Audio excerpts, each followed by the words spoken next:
Excelencia UNIC. Hola, ¿qué tal amigos? Sean bienvenidos a este nuevo episodio. Mi nombre es Eric. Y el mío, David Silva, y hoy vamos a presentar un tema muy importante que es Derecho Internacional Público. Y de hecho estamos muy contentos porque tenemos a un gran invitado de lujo. ¿Qué puedo decir de él? Es profesor en la Universidad de UNIC, es licenciado en Derecho y pues bueno, es una gran persona. Bueno, para empezar, antes de comenzar la entrevista, a nosotros nos pueden buscar como Podcast UNIC en redes sociales, en Instagram, Facebook, YouTube y TikTok. Y bueno, profesor, ¿cómo estamos? Muy bien, muchachos, un gusto acompañarlos. Es siempre muy grato ver que los jóvenes se preocupen por temas que no sean solo de su carrera. En este caso, ustedes que están en audio puedan compartir un poco y interesarse en temas jurídicos, que es muy, muy interesante. Sí, la verdad es que sí, profe, porque ya hace falta pues aprender algo nuevo más que nada. Al final, las carreras todas tienen relación. Entonces, sí, estudiar una carrera es como el primer paso, porque nos abre un panorama muy amplio para entrar a diferentes temas. En este caso, creo que es la ocasión. Eso sí, profe. Pero antes de comenzar la entrevista, cuéntenos un poco más de su trayectoria. Muy bien. Después de que salí de la universidad, comencé a litigar, sobre todo en el área civil, familiar, pero diferentes trámites y nunca sabemos por dónde nos va llevando la vida. Terminando clases, incorporé al servicio público y bueno, de estas experiencias he tratado de ir enriqueciendo mis clases para que al alumno le sirva un poco. De alguna forma podemos contribuir en ello. Pues creo que esa es la parte que yo puedo hacer. Exacto. Y bueno, dando comienzo a la entrevista de Derecho Internacional Público, para empezar, ¿qué es el Derecho Internacional Público? Bien, el Derecho Internacional Público es una rama que tiene mucho tiempo de existir. Desde que los primeros pueblos tenían algún tipo de contacto, tuvieron que fijar una serie de reglas. Y bueno, los antecedentes son muy remotos. Desde las primeras civilizaciones y estos intercambios que tuvieron. Y ha venido evolucionando hasta lo que en la actualidad se entiende como un nuevo derecho internacional público que parte de nuevas relaciones entre actores de derecho internacional. Ok. Yo le tengo una pregunta muy importante que dice así: ¿cuáles son los elementos constitutivos de un Estado? Bien, en el derecho internacional público, la figura central durante mucho tiempo se ha entendido como esta figura del Estado, entendido como una organización jurídico-política de un conjunto de personas sobre un territorio determinado bajo un poder de dominación. De aquí se desprenden los tres elementos fundamentales, que serían territorio, población y gobierno. Sin embargo, en la teoría hay algunos autores que reconocen sobre todo la idea de soberanía, que es única del Estado, y algunos le incluyen el orden jurídico. Los estados modernos son estados democráticos de derecho, o por lo menos eso pretenden, y entonces el elemento jurídico, el orden jurídico, también lo consideran muchos como un elemento central. Podríamos concluir así: territorio, población y gobierno como elementos fundamentales, pero acompañados de la idea de soberanía y de su orden jurídico. Okay. También tengo otra pregunta que dice: ¿cuáles son los tres posibles supuestos en la asociación de estados sobre los tratados? Muy bien. De entrada tenemos que aclarar lo que es una sucesión de estados. Una sucesión de estados se da cuando un estado desaparece. Que esto no puede ser en la realidad. Un estado no puede desaparecer, no es un acto de magia. Sí. Pero hay diferentes causas por las que puede desaparecer. Que sea invadido por otro estado, que se divida en varios más. Y bueno, ¿cuál es el efecto de esto respecto de los tratados que ya haya firmado ese estado? Si un estado ya firmó tratados internacionales, hay 3 teorías. La primera teoría es la teoría de la continuidad. Esta nos dice que aunque el estado que firmó el tratado hubiera desaparecido, cualquiera que fuera la figura que lo sustituya, debería de continuar con los tratados que éste hubiera celebrado. Esa es la más aceptada, la teoría de la continuidad. Hay otra teoría que es la de la nulidad o desaparición, que dice que una vez que desaparece un estado, sus tratados también desaparecerían. Esta no es muy aceptada porque facilitaría o serviría como excusa para incumplir o salirse de los acuerdos. Y hay una tercera teoría que es de la ratificación, que plantea la situación de que si un estado llegase a desaparecer, tendría o debería continuar con los tratados, pero con el requisito de que los ratifique en su nueva condición. Un ejemplo, la ex Yugoslavia, que se dividió en diferentes estados, podría continuar con sus tratados, pero ahora lo tendría que ratificar como Bosnia o cualquier figura que hubiese adquirido. Okay. Otra pregunta, profe. ¿Constituye el reconocimiento un requisito para la existencia de un estado? Bien. La teoría nos dice que no. El reconocimiento no es recordemos que no es un acto formal. No hay un acto específico, una manera específica en la que los estados reconozcan a otro estado. Diríamos entonces que formalmente no lo es, pero materialmente sí. ¿Por qué? Porque para que un estado pueda considerarse como tal, necesita el reconocimiento de la comunidad internacional. Y esto es el continuar con las relaciones internacionales o mantener esas relaciones internacionales. Y bueno, en la práctica recordemos que existen 2 tipos de reconocimiento: el reconocimiento de estados y el reconocimiento de gobiernos. Entonces, el estado, bajo el principio de soberanía, no puede intervenir en asuntos de otros estados. Por lo tanto, la única forma en que puede admitir o no la existencia de otro estado es a través de esta figura del reconocimiento. Y podría reconocer al estado, no necesariamente a su gobierno. Entonces, yo diría que formalmente no, pero materialmente sí. Para ser parte de la comunidad internacional, necesitas que los demás te den esa categoría. Ok, ahorita que habla de Estado, aquí hay otra pregunta, que es: ¿qué características tiene la soberanía territorial de un Estado? Bien. La soberanía en general, a mí me gusta esta definición, es la facultad de autodeterminarse y autodelimitarse. Básicamente que no existe otro poder por encima del poder del Estado.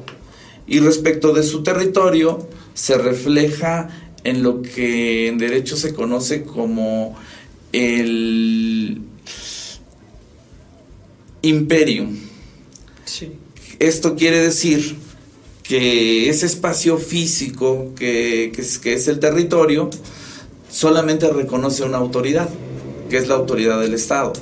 Entonces, en cuanto a su soberanía, se reflejaría en imponer la ley o aplicar la ley en ese espacio físico.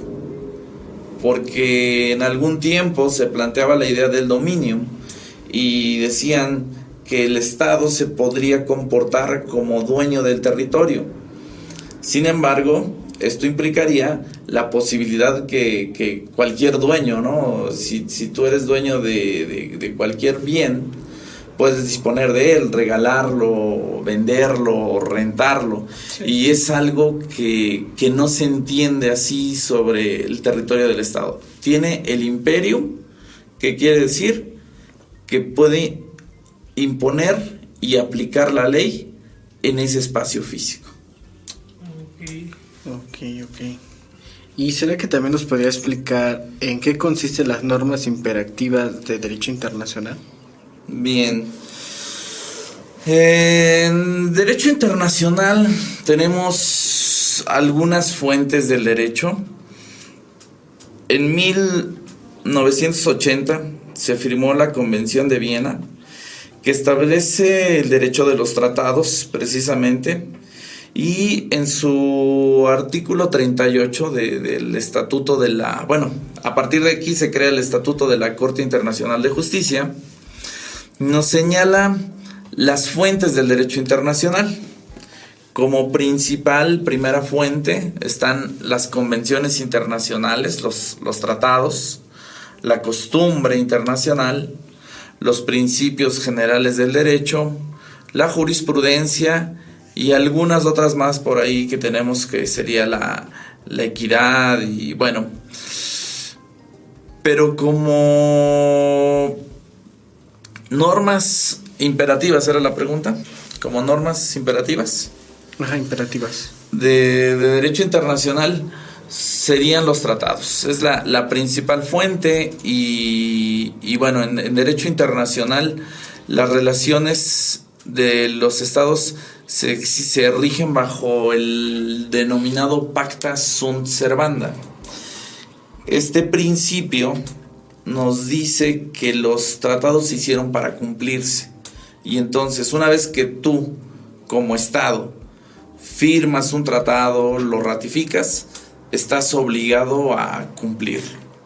Entonces, esa sería la fuente obligatoria. Acerca de ahorita lo que está diciendo del tratado internacional, yo tengo una pregunta que es: ¿qué aplicación provisional de un tratado internacional? La aplicación provisional, bien, muchas veces los estados tienen la intención de adquirir compromisos internacionales, pero a veces las condiciones que tienen no les permiten dar cumplimiento. Entonces surgen estas figuras como las reservas, como la aplicación sucesiva o provisional. Sí. Esto lo que nos indica es que un tratado se va a aplicar, pero no en su totalidad, ya que existen algunas reservas. Es decir, si yo como Estado no estoy preparado para cumplir o tengo algún interés en que cierta parte de un acuerdo no se aplique de entrada, entonces puedo hacer o señalar mis reservas y entonces estaríamos aplicando el tratado en el resto, excepto en lo que me haya reservado, y creo que va por ahí ese sentido. Cuando los estados tienen la intención, pero no tienen la condición o las condiciones para poder cumplir en su totalidad con el tratado. Ok. Y bueno, otra pregunta: ¿qué se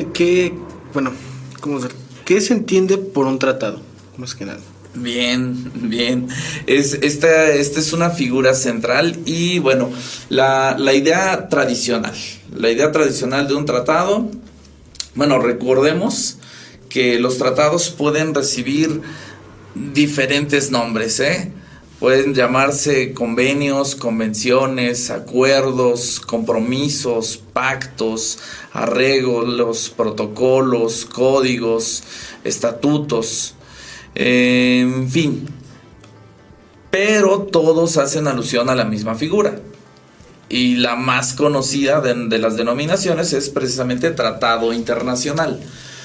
Anteriormente se definía el Tratado Internacional como un acuerdo celebrado entre estados. Decíamos al principio de la entrevista que la principal figura del derecho internacional ha sido y sigue siendo el Estado, pero no es la única. Y cada vez hay más actores en el derecho internacional. Podemos identificar los organismos internacionales, las ONGs, que han tenido un número creciente y que han venido ganando terreno en diferentes aspectos. De hecho, en muchos han sobrepasado al Estado. Entonces, ahora podemos entender como tratado internacional estos acuerdos que se firman entre sujetos de derecho internacional, considerando al Estado, a las ONGs, a las organizaciones internacionales e incluso en muchos casos hasta a los individuos. Ok. Bueno, y una pregunta rápida, ¿qué son las ONGs?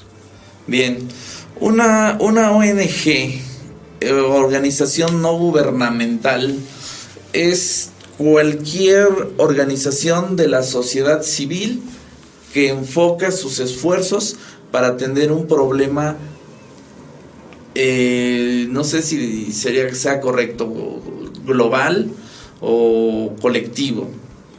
Cuando hay personas que están preocupadas por el medio ambiente, personas que están preocupadas por combatir la pobreza, por la protección de los animales, por mejorar situación de los discapacitados, en fin, hay un sinnúmero, y estos pertenecen a la sociedad civil. Eso hay que distinguirlo, que los miembros de estas ONGs son miembros de la sociedad civil. Podríamos hablar de esto. En México, pues los problemas que estamos viviendo pues nos han llevado a ver organizaciones de buscadores, de familiares de desaparecidos, estas organizaciones feministas que pelean por los derechos de las mujeres, de la defensa de derechos humanos, de la seguridad, en fin, cualquier organización integrada por miembros de la sociedad civil. Y es por ahorita regresando a la pregunta anterior acerca de los tratados, ¿usted cómo clasificaría los tratados? Bien, la clasificación de los tratados, la clásica, los divide solamente en bilaterales, cuando están, de acuerdo al número de partes, serían bilaterales y multilaterales, cuando son dos partes que lo firman, o cuando son 3 o más. Hay una clasificación que hacen la teoría, que es la de los tratados ley y los tratados contrato, dependiendo del tipo de tratado de que se trate. Un tratado contrato es un acuerdo en donde los términos del tratado están determinados, tiene un periodo, tiene efectos específicos. Y una vez que se alcanza ese periodo, esos efectos que se pretende produzca el tratado termina. Y el tratado ley, que es como los que hemos firmado de libre comercio, que no tienen un periodo definido y que se van a aplicar mientras las partes no tengan interés en modificarlo. El ejemplo es el TLC o Telecan, NAFTA, este acuerdo de México, Estados Unidos y Canadá, que surge en el 93, se firma en el 93 y que vino aplicándose hasta 2018, cuando llega Trump y nos aplica la cláusula del ocaso y renegocia para ahora convertirlo en un TEMEC, que se convierte en un tratado ley. ¿Por qué? Porque se estaría aplicando mientras no haya interés en modificarlo. Entonces tenemos la primera clasificación, que es bilaterales y multilaterales, la de los tratados ley y los tratados contrato. Esto es en cuanto a sus efectos. Y hay otro tipo de tratados, que otra clasificación, que es en función de si se admitirían o se podría ampliar un tratado. Si no se permite ampliar ese tratado, se habla de un tratado cerrado. Es un tratado que solo firman los suscriptores, quienes lo negociaron, y no van a admitir más partes. Mientras que los tratados abiertos, aquí sí admitirían que se puedan ir incorporando. El ejemplo de la OTAN. Ahorita la guerra de Donald Trump y todo esto, pues es porque se está pretendiendo, o Ucrania se pretendía unir a la OTAN, que es un tratado abierto. Entonces tenemos tratados bilaterales, multilaterales, tratados ley, tratados contrato, abiertos, cerrados. Y hay otra clasificación que tiene que ver con el fin. Aquí no hay un número determinado de tratados, aquí o de categorías. Podría haber un sinfín de categorías dependiendo del fin que busquen. Por ejemplo, un tratado de cooperación, un tratado de desarme, un tratado comercial, un tratado económico, un tratado de energía nuclear, un tratado de paz. Entonces aquí pues cabría cualquier número de categorías. ¿Sí? Ok. No, pues entonces sí es muy extensa la clasificación. Sí, se vuelve extensa en la práctica. Y bueno, profe, ya para terminar, ¿actualmente cuántos tratados existen en nuestro país? Bien, tenemos cerca de 1,300 tratados, de estos pues 653 son bilaterales, 617 multilaterales y arriba de 10, hablamos de unos 12, 13 en materia comercial.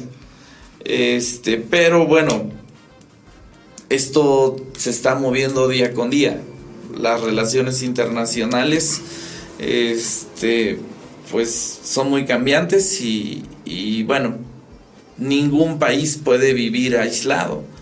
Todos tenemos que de alguna forma relacionarnos con los demás. Y bueno, una expresión de esas relaciones, de esa formalidad, precisamente son los tratados. Y bueno, estas relaciones son muy dinámicas, son muy cambiantes, todo el tiempo se está moviendo a nivel internacional. Ok, y no sé si, bueno, antes de terminar, no sé si gusta agregar algo o no sé, para las personas que nos están oyendo. Bien, pues en cuanto al derecho internacional, es muy común que la mayoría de nosotros lo veamos como algo lejano. Sin embargo, los efectos de estas políticas exteriores, de este derecho internacional, se ve reflejado en nuestra vida cotidiana. Un ejemplo que yo les pongo a mis alumnos es cuando tú vas al súper y buscas un vino, buscas un queso, un lapicero, un celular. vas a encontrar en el mercado una serie de opciones muy vasta, ¿no? Sí. Me gusta hablar del vino, ¿no? Y puedes encontrar vinos mexicanos, pero también puedes encontrar vinos argentinos, chilenos, franceses, italianos, en fin, de todo el mundo. Y esto no sería posible si no hubiera un tratado detrás de todo esto.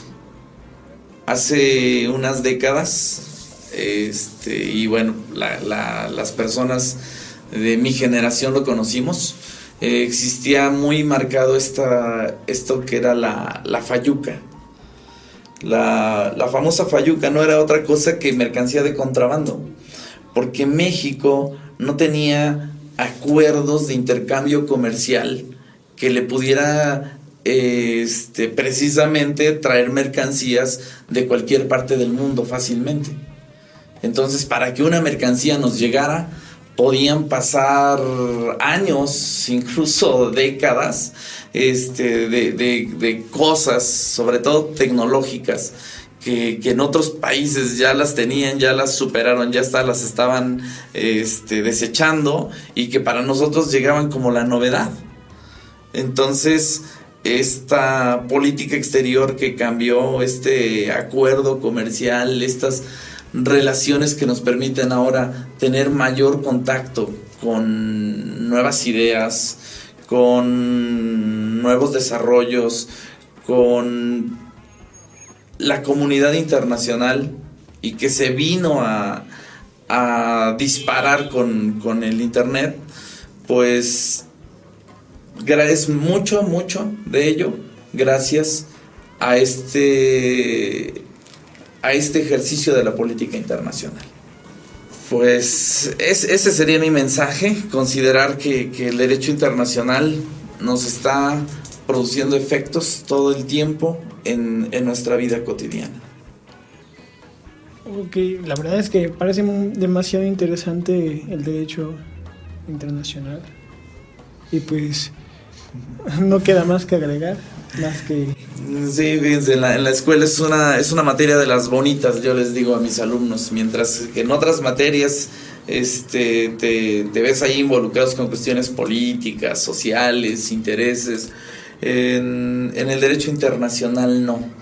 Esta parte de cómo debe de relacionarse un Estado con otro, cuáles son las reglas que rigen esas relaciones, cómo se pueden solucionar conflictos, en la teoría es de las más bonitas, aunque sabemos que la práctica cambia muchas cosas. En sí engloba todo, ¿no?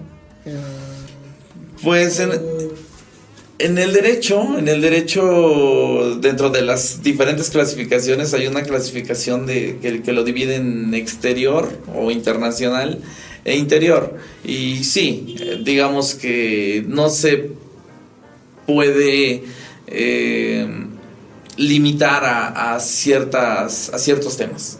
Sí. Puede entrar a cualquier tema, que ahora a nivel internacional, pues México está subido a esta interacción entre países, vamos a decirlo así, libres, que lo que buscan es mejorar nuestras condiciones de vida. Sí. Al final el derecho ese es su fin, esa es su meta, que las personas vivamos de una mejor forma. Y bueno, en el caso del derecho internacional, que sea acorde a parámetros internacionales, a parámetros internacionalmente aceptados. Y bueno, creo que es un acierto que nos sumemos al progreso, con sus errores, con sus cosas cuestionables, pero la intención de mejorar, que al final se reflejará en nuestra forma de vivir. Ok. Y bueno, eso fue, bueno, por parte de nosotros fue toda la entrevista que le tenemos preparada para usted. Espero que pues le haya gustado también, y principalmente a usted, más que nada. Pues los felicito, muchachos, y los invito a que sigan esforzándose estos ejercicios, ¿no? Para su práctica en el ejercicio profesional. Muchas gracias, profesor. Muchas gracias por haber venido. Bueno, y síganos en todas nuestras redes sociales como Podcast UNIC en Facebook, TikTok y Instagram. Y no se pierdan el reto que le tenemos preparado a nuestro invitado. Sin nada más que decir, me despido. Y muchas gracias por acompañarnos. Y muchas gracias por venir. Muchas gracias, profe. Un gusto.